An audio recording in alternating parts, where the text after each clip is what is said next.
Hello, everybody, and welcome to our session 4. Unfortunately, tomorrow is the last time. It's always nice to be in a group of people like this. You are really so nice. Your comments, thank you for being so sweet, so nice. And I really, when I finish a program like this, or when we do the 7-day program, it really leaves kind of a void. I do miss seeing you, believe it or not. I work alone a lot of the time, so it's nice to have friends here online.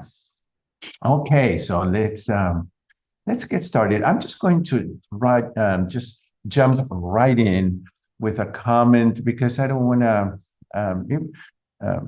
to ignore your comments on YouTube or any comments that you sent me if you want to send me an email as well. So this comment gives me a good chance to go a little bit deeper into a topic that I talked about the first session. So the comment is well-intentioned. I really think that the person who wrote it is not having any negativity, anything negative. It's just the comment is that nitric oxide is something the body produces with sun exposure. Okay, and so the comment says, why would there be a need to increase intake if daily exposure to sunlight is enough? My understanding is more is not better. And I agree with that, okay? More isn't always better. For example, I'm just going to put a little parenthesis here. Excess protein is not better. People have been, many people, I won't say all of them, the industry, the media has kind of brainwashed people into thinking that they need huge amounts of protein when the amount of protein needed daily is very low, and we're not going to get into that because we've covered that topic in other webinars, and you can read that in many books, including the Starch Solution. So protein, for example, is considered toxic because the body has to get rid of excess protein. Not the same with fat. Excess fat gets stored. Excess carbohydrates can be stored as well, but they're usually burned as heat in regular activities. So, but with protein, more is not better. That's true. Our kidneys work very hard all day long if we're eating excess amounts of protein, and that leads later to other health issues. Okay, so excess vitamin D is also another issue. Is something that is toxic if the doctor that is prescribing it is not monitoring it. Okay, so there are things like fat as well that more is not better. But let me keep reading and finish this comment. So it says low dose sunshine levels such as light levels in the UK were found to be sufficient for nitric oxide production by the body on exposure to sunlight. Nitric oxide is a neuromodulator, so increased bioavailability could alter other organ functions. I would have to read the research because that's what I do. I have been trained during my studies and doing master's and doctorate degrees that I must read everything and consider everything as being possibly true, but then I have to make a judgment and eventually make my own mind. So I would have, if you wrote this, or if you're here, please send me by email the studies that support this so that I can read it. And otherwise, it's just something that someone is saying, and I usually, and that's not how I work. So it says, I did not see much to suggest that increasing nitric oxide by chewing extra portions of green is of any benefit. Actually, it's not eating extra portions, is what people used to do before the ultra-processed revolution of junk food. When our mothers and grandmothers would cook at home and we would eat most of the meals at home, there were probably about 4 or 5 portions of something green. Remember that the greens are many things. Can be asparagus, can be broccoli, could be Brussels sprouts, spinach, beet greens, cilantro, parsley. I mean, the list of these greens that produce nitric oxide is long. So we were probably eating them. So really, it's going back to a less processed way of eating. It's really not eating any extra. It sounds extra to us because we're used to another environment today. So besides the eating all of these greens, have other benefits like detox for the water and the fiber, to curb hunger levels, to also curb sugar cravings, satiety. I mean, the list would go on and on and on. So nitric oxide is just one of the benefits that greens give, but not the only one. Okay, so what research papers were used is in the comment. Well, the research papers used, when I quote this from Dr. Esselstyn, is this is the book, okay? And Dr. Esselstyn was given in the Cleveland Clinic by the cardiologist all the patients that were hopeless, the patients that the cardiologist sent home. Basically, some of them were nice and would not tell these patients, right, like go home and wait to die. But others actually would say that. And all of that is documented in the book by Dr. Esselstyn.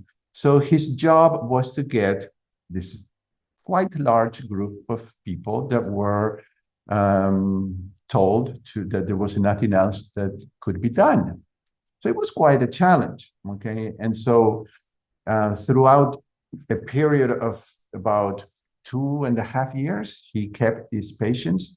Some of them eventually didn't want to comply. They wanted to either continue with prescription drugs, or basically they just chose to give up and die. But most of them continued, and there are this research was published in medical journals. So you have actual photos of arteries getting unclogged. This is a clogged artery, here's open. And many other ways to measure the size and the opening of the arteries. Besides that, you have all of the resources here. So you have the American Heart Association, and I mean, the College of Medicine. I mean, all of these medical journals that are quoted here with the research papers that you're asking about. So that would be a place where we all could go and read. We all need to know that it is possible to design studies that will prove whatever I want to prove. If I choose the right group of people and I compare them to another group of people, I can almost come up with any crazy idea. I could say, well, it is good to eat butter and cheese 80% of the day, and you'll be fine. I mean, if I compared it to the right number, to the population, and I tweaked certain numbers, I can do that. Okay. I mean, not personally, but that can be done, and it is done. Okay. So you have to make sure when you're reading papers that the papers and the studies are double blind, and that they are peer reviewed, and that they're not sponsored by an industry. Like a few years ago in Time magazine, on the cover, it says, eat butter because butter is healthy for you and you can eat all you want. Okay, well, if you read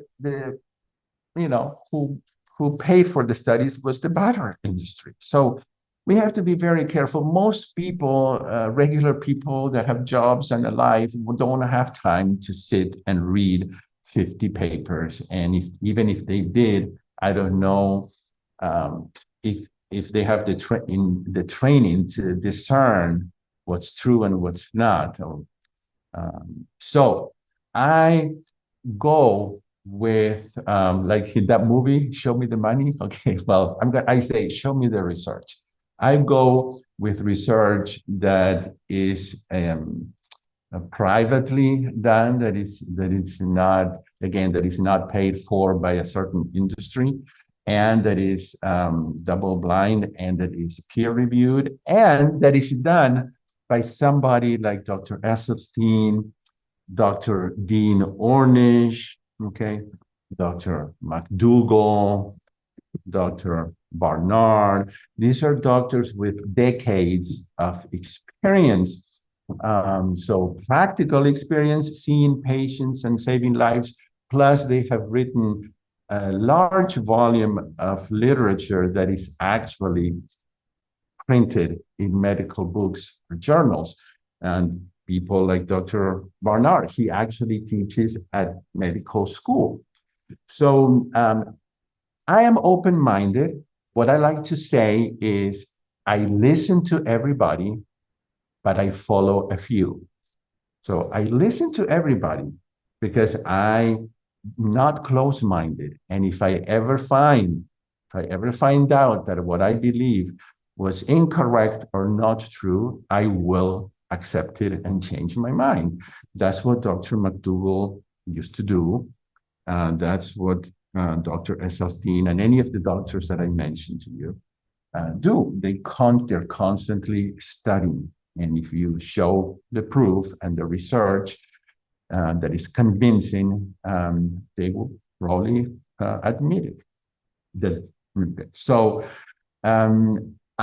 until I am shown an otherwise good amount of literature that shows me that just sunlight is enough for nitric oxide, I will continue believing Dr. Esselstyn and Dr. McDougall and Dr. Dean Ornish. But I'm open-minded, so I would like to see the studies. So far, nitric oxide, like vitamin B12, for example, have been found to not be toxic.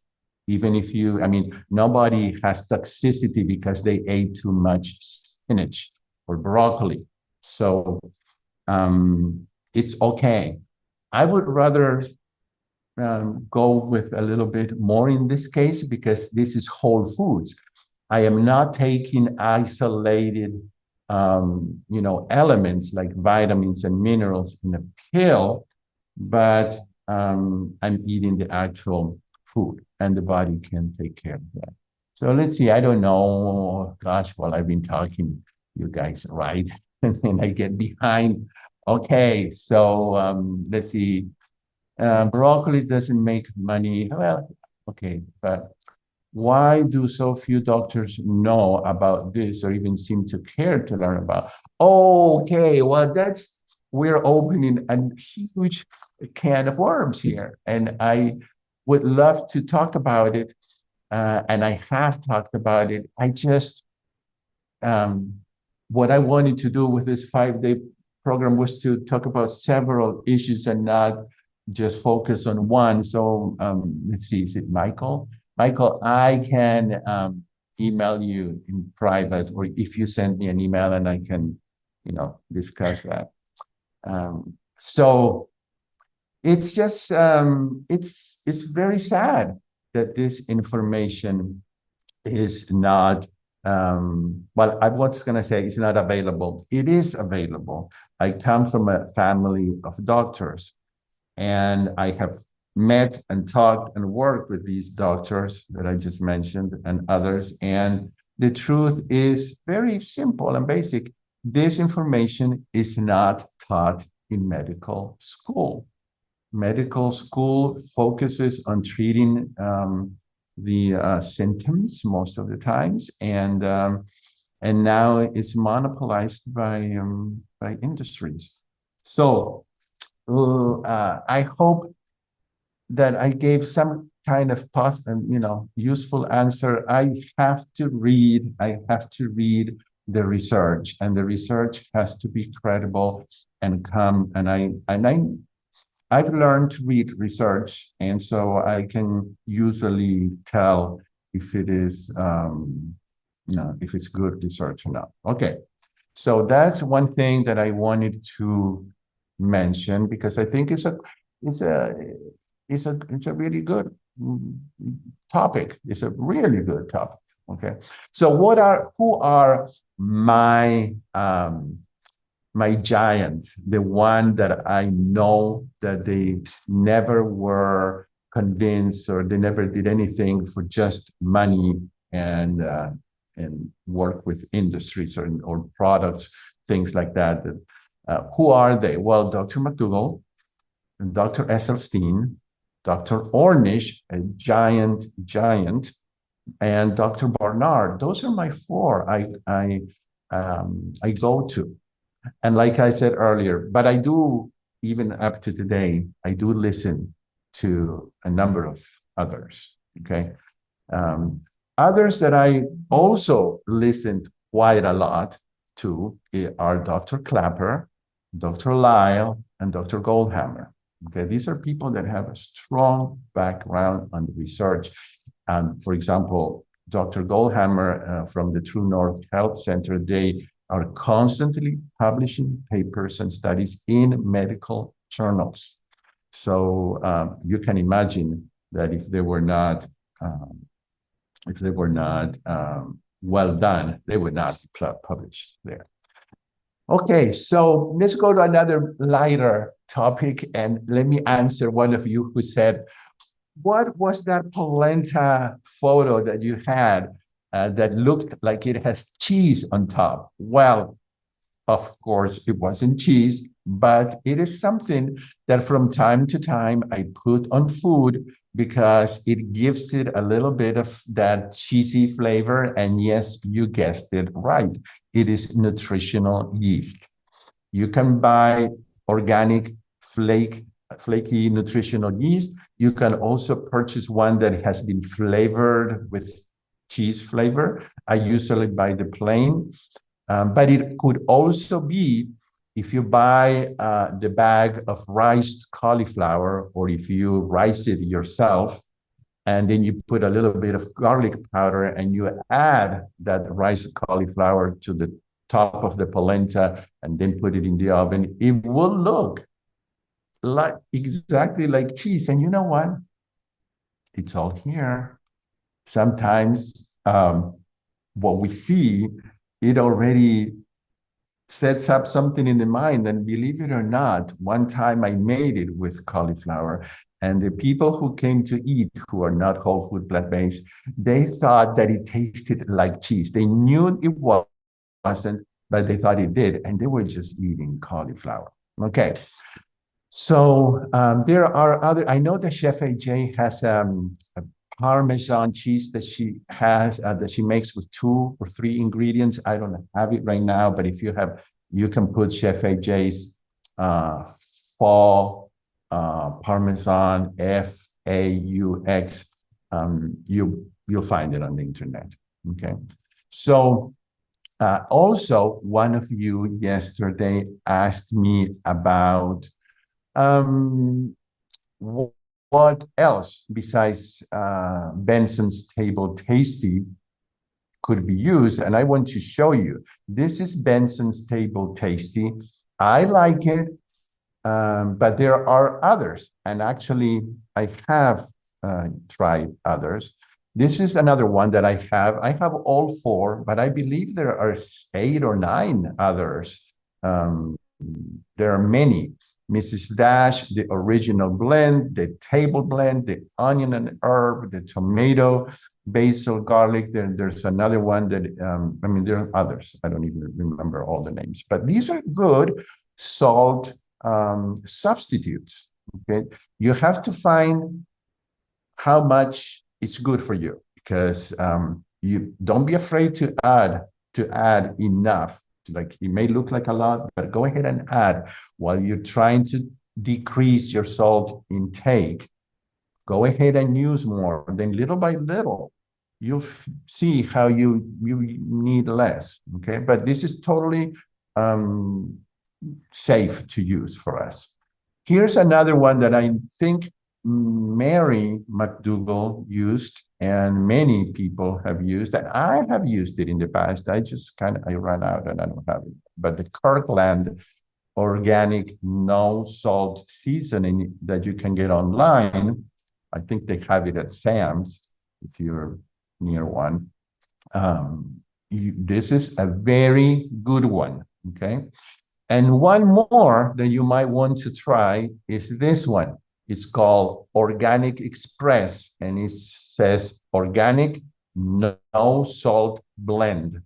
And it's all compliant, and it is another one. So we do have the tools to transitioning from eating perhaps a lot of sodium to eating a lot less or cutting it out totally.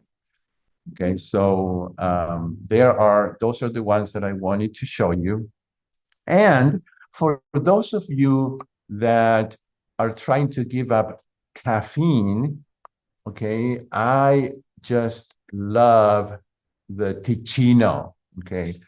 I have tried, let me see this one as well, Bamboo Coffee Substitute. I have tried the Dandy Blend. I have not tried the mushroom coffee mix with lion's mane, but Ticino has like 20 different kinds. It has hazelnut and French roast and chocolate flavored. They are amazing. You also have to find out, you have to find for yourself how many tablespoons you need to use for it to have that strong flavor of coffee, but it's all herbs, and in some cases you have like really chopped up things like dates, and so I don't know, but it's all totally totally natural and totally compliant. So I just wanted to mention that in case that you are trying to give up coffee. Okay, so Costco brand. Yes, thank you for saying that. Okay. Okay, why is salt so bad if you don't have any health? Actually,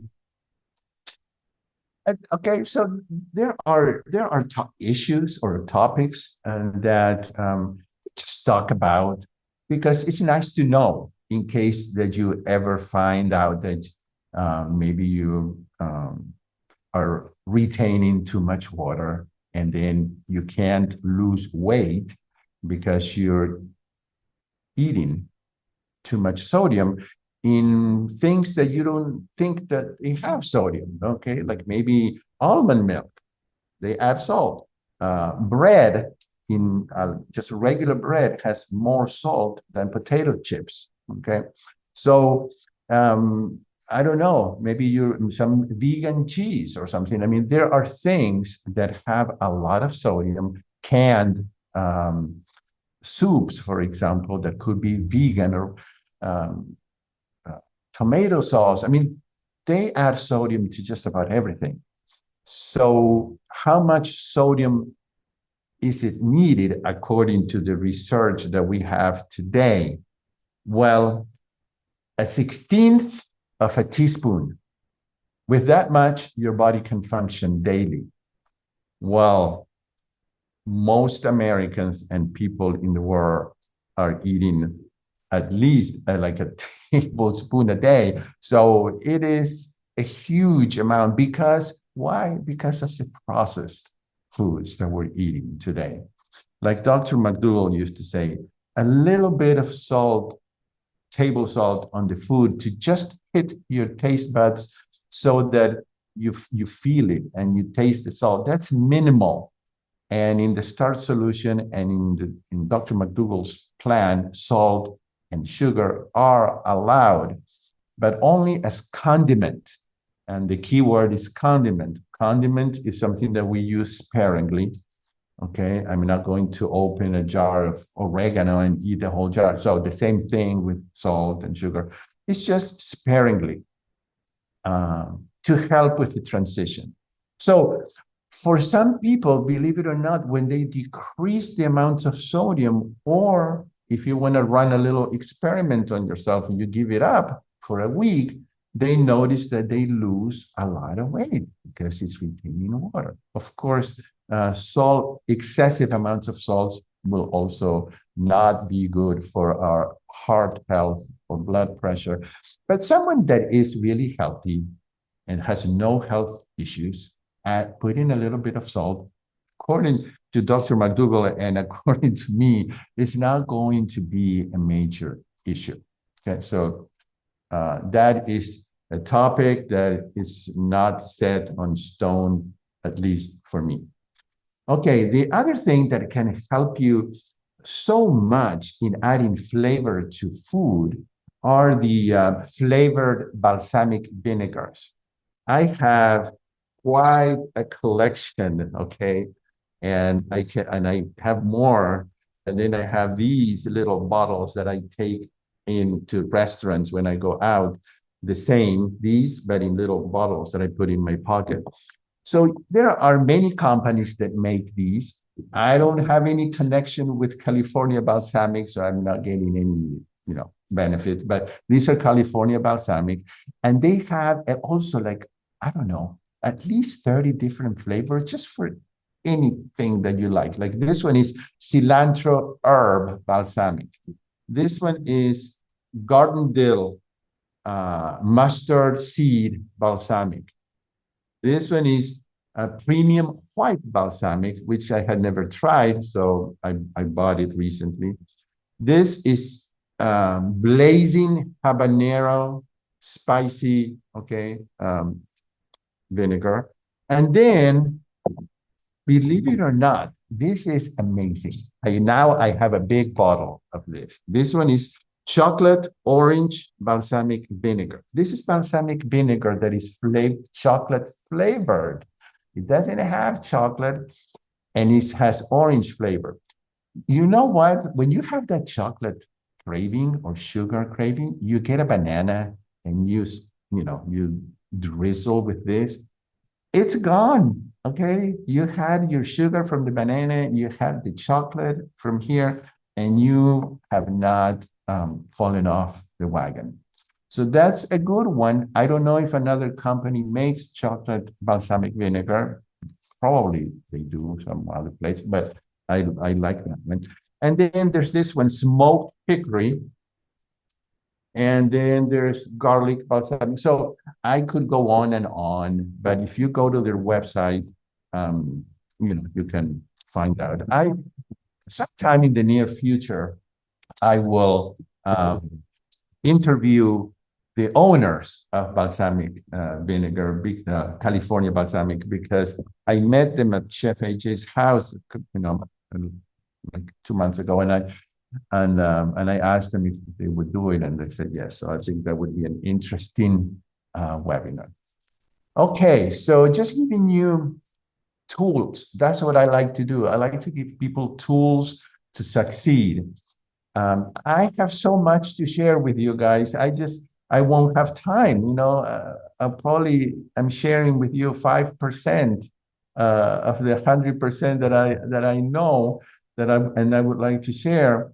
But well, there is a time limit, and I hope to do this again in the near future.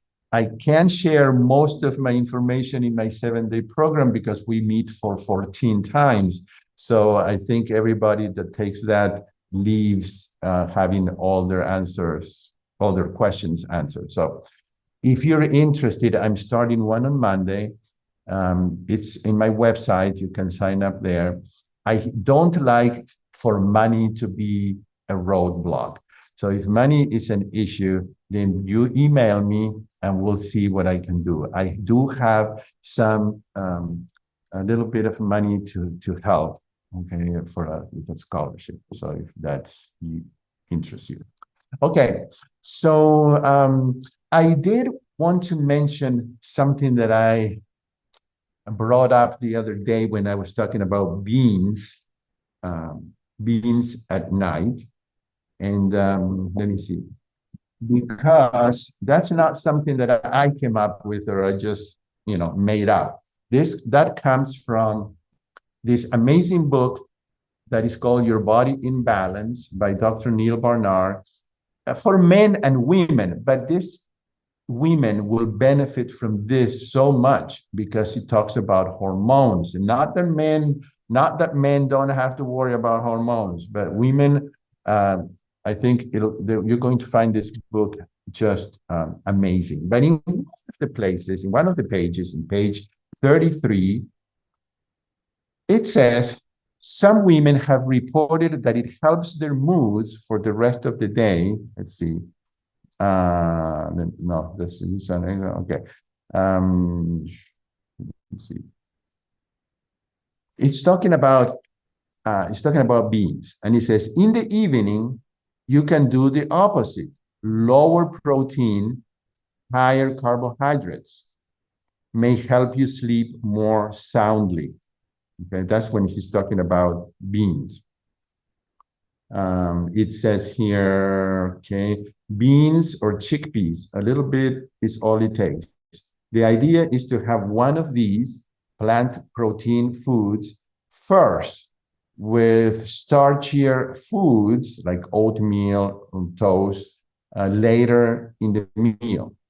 Okay, so anyway, there is more about that. There's more about beans here. So if you have the book, get it. But basically, he's saying, since beans have so much protein, for some women, and for I think men as well, it may be a good thing to try if you have trouble with sleep, to eat your protein earlier in the day, like beans, and then later and at night have more carbohydrates, okay, or starches, as we should say. And beans take a little longer to digest, okay? So that may be another reason. And we want to be done with digestion at about, by the time we go to bed, so that our body can detoxify and can go into the fat burning mode and not be working on so hard on protein and getting rid of protein, okay? All right, so I wanted to mention that. I wanted to give you my source, okay? So there's my source. And I want to mention one more strategy that might free you up from sometimes the stress of not losing weight.